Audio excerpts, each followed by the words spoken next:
L'apôtre Paul se sentait grandement responsable de la croissance spirituelle de ceux qui s'étaient convertis par son intermédiaire. Il désirait que grandisse leur connaissance du seul vrai Dieu et de Jésus-Christ qu'il avait envoyé.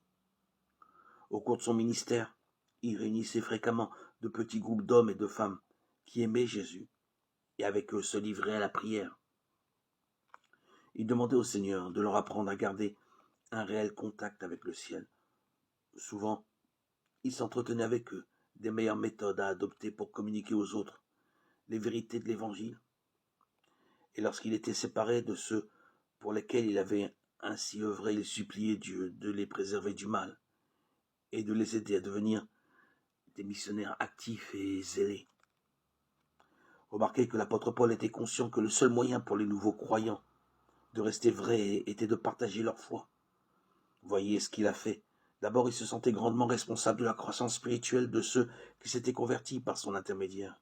Et deuxièmement, il voulait que grandisse leur connaissance du seul vrai Dieu.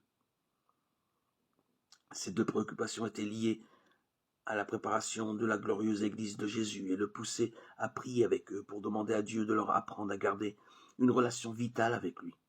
Et comment devait-il la garder? D'abord, il s'entretenait avec eux des meilleures méthodes à adopter pour communiquer aux autres les vérités de l'Évangile. Et deuxièmement, lorsqu'il était séparé de ceux pour lesquels il avait ainsi œuvré, il suppliait Dieu de les préserver du mal et de les aider à devenir des missionnaires actifs et zélés. L'apôtre Paul savait qu'un chrétien qui ne prie pas, qui n'étudie pas la Bible, qui n'amène pas des gens à Christ, se rapproche dangereusement de l'autodestruction.